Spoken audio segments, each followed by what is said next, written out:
السلام علیکم ورحمۃ اللہ وبرکاتہ۔ بسم اللہ الرحمن الرحیم۔ دوستو، حضرت عمر بن عبدالعزیز رحمۃ اللہ تعالی نے موت کے لیے بالکل تیار ہونے کے بعد ایک ذمی سے قبر کے لیے زمین خریدی۔ اس نے قیمت لینے سے انکار کر دیا اور یہ کہا کہ میرے لیے یہ بڑی سعادت اور خیر و برکت کا باعث ہے کہ آپ میری زمین میں دفن ہوں، لیکن آپ رحمت اللہ تعالی نے اس کے اس عذر کو قبول نہ کیا اور نہایت اصرار کے ساتھ اسے زمین کی قیمت ادا کی۔ پھر تجہیز و تکفین اور دفن کے بارے میں کچھ ضروری وصیتیں کی اور رسول اللہ صلی اللہ علیہ وسلم کے ناخن اور موئے مبارک، جو ایک مسلمان کا نہایت قیمتی سرمایہ ہیں، انہیں اپنے کفن میں رکھنے کی ہدایات اور وصیت فرمائی۔ جب روح قفس عنصری سے نکلنے کا وقت آیا تو اس وقت آپ کی زبان مبارک پر یہ آیت تھی: تِلْكَ الدَّارُ الْآخِرَةُ نَجْعَلُهَا لِلَّذِينَ لَا يُرِيدُونَ عُلُوًّا فِي الْأَرْضِ وَلَا فَسَادًا وَالْعَاقِبَةُ لِلْمُتَّقِينَ۔ ترجمہ: یعنی یہ آخرت کا گھر ہم ان لوگوں کے لیے بناتے ہیں جو زمین میں تو برتری چاہتے ہیں اور نہ فساد، اور انجام کار متقیوں کے لیے ہے۔ اسی آیت کی تلاوت کرتے کرتے روح قفس عنصری سے پرواز کر گئی۔ روایات میں یہ بھی ہے کہ جب آپ کی بیماری زور پکڑ گئی اور بچنے کی کوئی امید نہ رہی تو گرجا کا پادری آپ کے پاس ہدیے کے طور پر گرجا کے درختوں کے نئے پھل لایا۔ حضرت عمر بن عبدالعزیز رحمۃ اللہ تعالی نے یہ پھل نہایت خوشی اور مسرت سے قبول کر لیے اور حکم فرمایا کہ پادری کو اس کی قیمت ادا کر دی جائے، لیکن پادری نے ان پھلوں کی قیمت لینے سے انکار کر دیا۔ آپ رحمۃ اللہ تعالی نے اس کو سمجھا بجھا کر قیمت لینے پر راضی کر لیا، چنانچہ اس نے قیمت لے لی۔ پھر سیدنا عمر بن عبدالعزیز رحمۃ اللہ تعالی نے اس پادری سے کہا کہ معلوم ہوتا ہے کہ میں اس بیماری سے صحت یاب ہونے والا نہیں۔ آپ کے منہ سے یہ الفاظ سن کر پادری کو سخت صدمہ ہوا اور اس کے دل میں رقت پیدا ہو گئی، جس سے وہ رونے لگا۔ پھر سیدنا عمر بن عبدالعزیز رحمۃ اللہ تعالی نے اس سے فرمایا: مجھے پتا چلا ہے کہ اس کے گرجا کے ساتھ جو ملحقہ زمین ہے وہ تمہاری ملکیت ہے۔ اس زمین میں سے تم مجھے 1 سال کے لیے میری قبر کے لیے جگہ دے دو۔ جب 1 سال گزر جائے تو تمہیں اس زمین پر ہل چلانے کا اختیار ہے۔ مختصر یہ کہ اس پادری سے ایک قبر کی جگہ کا سودا ہو گیا اور اس کی قیمت ادا کر دی گئی۔ قبر کی قیمت میں اختلاف ہے، کتابوں میں 2 دینار سے لے کر 50 دینار تک آیا ہے۔ دوستو، اسی طرح حضرت عمر بن عبدالعزیز رحمۃ اللہ تعالی اس جگہ دفن کیے گئے جو انہوں نے خریدی تھی۔ آپ کی تھوڑا مٹھا بولو۔ قبر کی قیمت میں اختلاف ہے، کتابوں میں 2 دینار سے لے کر 50 دینار تک آیا ہے۔ دوستو، حضرت عمر بن عبدالعزیز رحمۃ اللہ تعالی اس جگہ دفن کیے گئے جو انہوں نے خریدی تھی۔ آپ کی قبر پر مسلمہ بن عبد المالک نے کھڑے ہو کر فرمایا: باخدا، آپ کی طبیعت میں ہمیشہ نرمی اور بردباری ہی رہی، حتیٰ کہ آپ نے یہ قبر دیکھ لی۔ آپ کے دفن پر 1 سال گزر گیا اور امیر المؤمنین کے قول کے مطابق پادری کو یہ حق حاصل ہو گیا کہ وہ آپ کی قبر کو برابر کر کے اس زمین پر کاشت شروع کر دے، لیکن اس نے آپ کی قبر کو زمین کے ساتھ برابر نہ کیا بلکہ اس کی حفاظت کی اور اس کے راستے کو شاندار بنا دیا تاکہ لوگ آپ کی قبر کی زیارت کے لیے آتے رہیں اور آپ کے لیے دعائے مغفرت کرتے رہیں اور آپ کی خاک قبر کو اپنے آنسوؤں سے بھگوتے رہیں۔ چنانچہ لوگ اکثر آپ رحمت اللہ تعالی کی قبر کی زیارت پر فریفتہ تھے۔ ہشام بن الغار بیان کرتے ہیں کہ کریم دابق سے واپس آتے ہوئے ایک منزل پر ٹھہرے۔ جب ہم وہاں سے روانہ ہوئے تو مکحول ہمیں بتائے بغیر ہم سے غائب ہو گئے۔ جب ہم بہت دور نکل گئے تو ہم نے انہیں آتے دیکھا۔ ہم نے پوچھا کہاں گئے تھے؟ جواب دیا عمر بن عبدالعزیز کی قبر پر گیا تھا۔ وہ یہاں سے 5 میل دور ہے اور آپ کے لیے دعا کر کے آیا ہوں۔ پھر فرمایا اگر میں قسم کھاؤں تو اپنی قسم میں حانث نہیں ہوں گا کہ آپ اپنے معاصرین میں سب سے زیادہ اللہ سے ڈرنے والے تھے اور اس زمانہ میں ان سے زیادہ اور کوئی پارسا نہ تھا۔ دوستو، ایک روز عمر بن عبدالعزیز رحمت اللہ تعالی کے صاحبزادے عبد المالک اپنے والد کے پاس آئے۔ دیکھا کہ حضرت عمر بن عبدالعزیز رحمت اللہ تعالی اپنے چاچا زاد بھائی مسلمہ کے ساتھ باتیں کر رہے ہیں۔ آپ نے اپنے والد کو تنہائی میں بلایا تاکہ کچھ کہا جا سکے۔ حضرت عمر بن عبدالعزیز رحمت اللہ تعالی نے پوچھا کہ کیا کوئی راز کی بات ہے جو تم نے مجھے تنہائی میں بلایا؟ آپ کے بیٹے عبد الملک نے کہا ہاں۔ مسلمہ کھڑے ہو گئے اور آپ اپنے والد کے ساتھ تنہائی میں بیٹھ گئے اور کہا امیر المومنین، کل قیامت کے روز آپ اپنے رب کو کیا جواب دیں گے جب وہ آپ سے پوچھے گا عمر تو نے بدعت دیکھی تھی لیکن اسے مٹانے کی کوشش نہیں کی تھی، یا تو نے مردہ سنت ترک کی ہوئی سنت کو زندہ کرنے کی جد و جہد نہ کی تھی؟ حضرت عمر بن عبدالعزیز رحمت اللہ تعالی نے فرمایا اے میرے پیارے بیٹے، کیا اس نصیحت پر تم کو کسی شے نے آمادہ کیا ہے یا تم یہ بات اپنے دل سے کہہ رہے ہو؟ عبد المالک رحمت اللہ تعالی نے کہا نہیں، بخدا یہ بات میں اپنے دل سے کہہ رہا ہوں، کیونکہ مجھے معلوم ہے کہ آپ سے روز قیامت اس کے بارے میں پوچھا جائے گا، لیکن آپ اس کا کیا جواب دیں گے؟ سیدنا عمر بن عبدالعزیز رحمت اللہ تعالی نے فرمایا اے میرے لخت جگر، اللہ تعالیٰ تمہیں بہترین جزائے خیر عطا فرمائے اور تم پر اپنی رحمتیں نچھاور کرے۔ تم نیکی اور صلاح کے لیے میرے بہترین معاون ثابت ہوں گے۔ بیٹا یاد رکھو، تمہاری قوم نے خلافت میں بے شمار گانٹھیں لگا دی ہیں اور بڑی مشکلات پیدا کر دی ہیں اور ظلم کی بنیادیں مضبوط اور مستحکم بنا دی ہیں، اور جب میں ان کے مغصوبہ اموال اور جبرن قبضہ کی ہوئی جائیدادوں کی واپسی کے بارے میں جھگڑتا ہوں تو مجھے ایسی پھوٹ اور تفرقہ پڑ جانے کا خدشہ لگا رہتا ہے جس سے خون خرابہ کی نوبت آ جائے۔ بخدا میرے نزدیک دنیا کا فنا ہو جانا آسان ہے، لیکن میں یہ نہیں چاہتا کہ میری وجہ سے کسی کا ایک قطرہ خون بھی نکلے۔ کیا تو اس پر راضی نہیں کہ کبھی تیرے باپ کو وہ مبارک دن دیکھنا نصیب ہوگا جس روز وہ بدعت کو بے خوابن سے اکھاڑ پھینکے گا اور تمام دنیا کو سنت کے انوار سے جگمگا دے گا، یہاں تک کہ حق تعالی شانہ فیصلہ فرمائیں، اور اللہ تعالی بہترین فیصلہ کرنے والا ہے۔ سیدنا عمر بن عبدالعزیز رحمت اللہ تعالی کا یہ سعادت مند اور نیک و پارسا بیٹا عبد المالک جب اپنے ارد گرد غیر شرعی ماحول دیکھتا اور اہل اقتدار کے مظالم کا مشاہدہ کرتا تو اندر ہی اندر کڑتا رہتا۔ اس کی یہ کڑن اس کو دبلا کرتی رہی، حتیٰ کہ وہ انتہائی لاغر اور کمزور ہو کر مرض الموت میں مبتلا ہو گیا۔ اس وقت اس کی عمر صرف 19 سال تھی، جبکہ عام بچے اس عمر میں لاہو لعب کی زندگی بسر کرتے ہیں۔ وہ اپنی اس بیماری میں بھی خوش تھا۔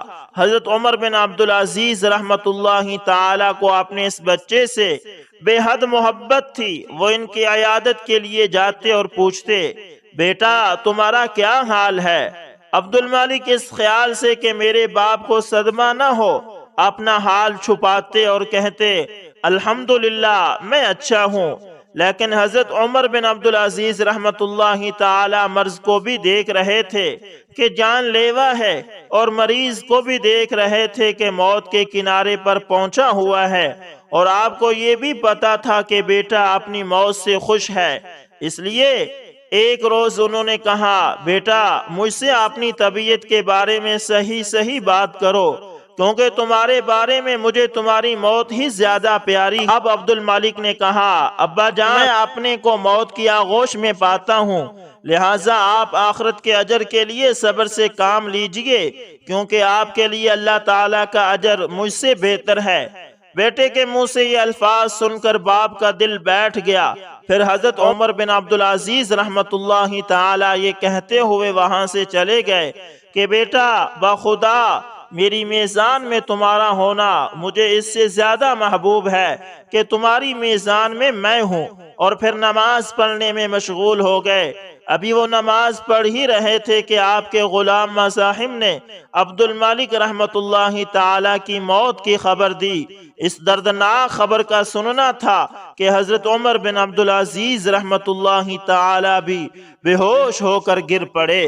اپنے لخت جگر عبد الملک کے فوت ہونے کے بعد حضرت عمر بن عبدالعزیز رحمت اللہ تعالی جب ان کی تجہیز و تکفین اور دفن سے فارغ ہوئے اور قبر کو ہموار کر چکے تو آپ کی قبر پر قبلہ رو کھڑے ہوئے اور آپ کے چاروں طرف لوگ کھڑے تھے۔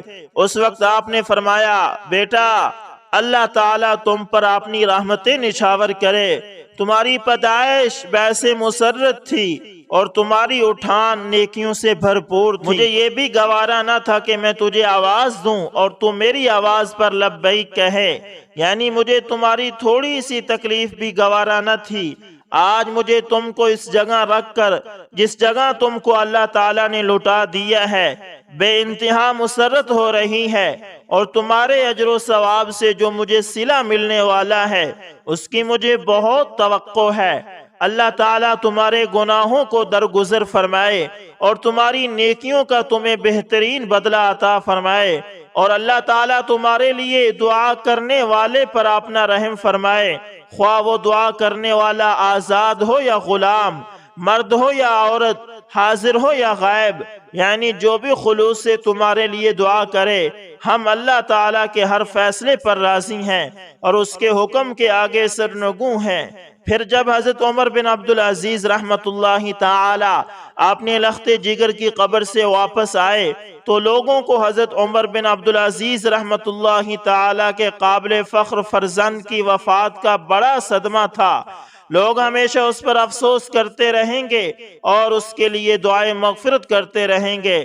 پھر جب آپ اپنے گھر آئے تو لوگ تعزیت کرنے کے لیے آئے۔ آپ نے ان کے سامنے صبر کی تلقین کی اور فرمایا جو چیز عبد الملک پر اتری اسے ہم بخوبی جانتے، اور جب وہ واقعہ ہو گئی تو ہمارے لیے تو یہ چیز اجنبی اور انوکھی نہ تھی۔ دوستو حضرت عمر بن عبدالعزیز رحمت اللہ تعالی نے ساری زندگی اپنی اولاد کو مال حرام سے بچائے رکھا اور تھوڑا بہت جو حلال رزق ملا وہ دے دیا۔ اس عمل کی برکت کا مشاہدہ درج ذیل واقعے سے ہوتا ہے۔ خلیفہ منصور نے عبد الرحمن بن قاسم بن محمد بن ابی بکر سے ایک مرتبہ کہا کہ مجھے کچھ نصیحت فرمائیں۔ وہ بولے آپ نے مشاہدات سے یا سنی سنائی باتوں میں سے؟ عرض کیا اپنے مشاہدات میں سے نصیحت فرما دیجئے۔ بولے عمر بن عبدالعزیز رحمت اللہ تعالی نے 11 بیٹے چھوڑ کر انتقال فرمایا اور 17 دینار چھوڑے۔ 5 دینار تو تجہیز و تکفین پر خرچ ہو گئے اور 2 دینار کی قبر خریدی گئی، باقی صرف 10 دینار بچے، اور ہر بچے کو ایک پورا دینار بھی ورثے میں نہ ملا۔ اور ہشام ابن عبد الملک فوت ہوئے تو ان کا ترکہ ان کی اولاد میں تقسیم ہوا اور ہر ایک کو 10-10 لاکھ دینار ملے۔ میں نے حضرت عمر بن عبدالعزیز رحمت اللہ تعالی کی اولاد میں سے ایک شخص کو دیکھا کہ اس نے اللہ کی راہ میں ایک دن میں 100 گھوڑے صدقے کیے، اور ہشام کی اولاد میں سے ایک شخص کو دیکھا کہ لوگ اس کو صدقہ دیا کرتے تھے۔ دوستو حسن قطار کہتے ہیں کہ میں حضرت عمر بن عبدالعزیز رحمت اللہ تعالی کے زمانہ خلافت میں بکریوں کا دودھ دویا کرتا تھا۔ چنانچہ میں ایک دن ایک چرواہے کے پاس سے گزرا تو میں کیا دیکھتا ہوں کہ اس کی بکریوں کے ریوڑ میں 30 کے قریب بھیڑیے ہیں۔ میں ان کو کتے سمجھا کیونکہ میں نے پہلے بھیڑیوں کو نہیں دیکھا تھا۔ میں نے تعجب سے چرواہے سے پوچھا کہ تم اتنے کتوں کا کیا کرتے ہو؟ تو اس نے مجھے جواب دیا کہ اے بیٹے یہ کتے نہیں یہ بھیڑیے ہیں۔ میں پریشان رہ گیا اور میں نے کہا اللہ بے عیب ہے، بھیڑیے بکریوں کے جھرمٹ میں ہیں اور انہیں نقصان بھی نہیں پہنچا رہے۔ اس چرواہے نے کہا کہ جب سر ٹھیک ہو تو جسم پر کوئی تکلیف نہیں آتی، یعنی یہ امیر المؤمنین کے عدل کی برکت ہے۔ موسیٰ بن ایمن الرائی کہتے ہیں کہ وہ محمد بن عیینہ کی بکریاں چرایا کرتے تھے، اور حالت یہ تھی کہ شیر اور بکری اور دوسرے تمام جنگلی جانور ایک ہی جگہ ہوتے اور کوئی کسی پر حملہ آور نہ ہوتا۔ ایک روز ایسا ہوا کہ ایک بھیڑیا ایک بکری کو اٹھا کر لے گیا۔ یہ حالت دیکھ کر میں نے کہا کہ معلوم ہوتا ہے کہ عمر بن عبدالعزیز کا آج انتقال ہو گیا ہے۔ چنانچہ جب پتہ چلایا تو پتہ چلا کہ آپ رحمت اللہ تعالی کا انتقال ہو چکا ہے۔ دوستو، ایک مرتبہ آپ کے صاحبزادے نے حضرت عمر بن عبدالعزیز رحمت اللہ تعالی سے کپڑے مانگے تھے۔ آپ نے فرمایا، میرے کپڑے خیار بن ریا کے پاس پڑے ہیں، ان سے جا کر لے لو۔ وہ ان کے پاس گئے، انہوں نے گاڑے کے کپڑے نکال کر دیے۔ عبداللہ نے کہا، یہ کپڑے ہمارے پہننے کے لائق نہیں ہیں۔ خیار نے کہا، میرے پاس تو امیر المؤمنین نے یہی کپڑے رکھے ہیں، ان کے علاوہ اور کپڑے نہیں ہیں۔ عبداللہ نے واپس جا کر اپنے ابا عمر بن عبدالعزیز سے بھی وہی کچھ کہا جو خیار سے کہا تھا۔ آپ نے جواب دیا، بیٹا میرے پاس تو یہی ہیں۔ یہ جواب سن کر وہ مایوس ہو کر لوٹنے لگے تو آپ نے واپس بلا کر کہا، اگر کپڑوں کے لیے وظیفے سے پیشگی رقم لینا چاہو تو لے سکتے ہو۔ چنانچہ اسے 100 درہم پیشگی وظیفے کے دلوا دیے، اور جب وظیفہ تقسیم ہوا تو وہ رقم کاٹ لی گئی۔ دوستو، عمر بن عبدالعزیز رحمت اللہ تعالی عید الفطر سے ایک روز قبل منصب خلافت کی ذمہ داریاں سر انجام دے رہے تھے کہ بیوی نے آ کر کہا، صبح عید ہے اور بچے نئے کپڑوں کی ضد کر رہے ہیں اور گھر میں ان کا کوئی نیا کپڑا نہیں ہے۔ اہلیہ کی بات سن کر ایک پریشانی لاحق ہوئی۔ بیت المال کے انچارج کو ایک رقعہ لکھا کہ اگر مجھے آئندہ ماہ کی تنخواہ پیشگی دے دیں تو میں نہایت ممنون ہوگا۔ خازن نے رقعے کی پشت پر لکھ دیا، اگر امیر المومنین آئندہ ماہ زندہ رہنے کی ضمانت دے دیں تو میں پیشگی تنخواہ دینے کو تیار ہوں، اس کے علاوہ میں معذرت خواہ ہوں۔ جواب پڑھ کر اہلیہ سے فرمایا، رقم کا بندوبست نہیں ہو سکا، لہذا پرانے کپڑوں کو دھو لو اور کل بچے وہی دھلے ہوئے کپڑے پہن کر عید کر لیں گے۔ تو دوستو، یہ تھے عمر بن عبدالعزیز رحمت اللہ تعالی، جن کے چند واقعات آپ کی خدمت میں عرض کیے ہیں۔ دوستو، اس کے اندر ان کے اپنے واقعات بھی ہیں اور ان کے بچوں کے واقعات بھی ہیں۔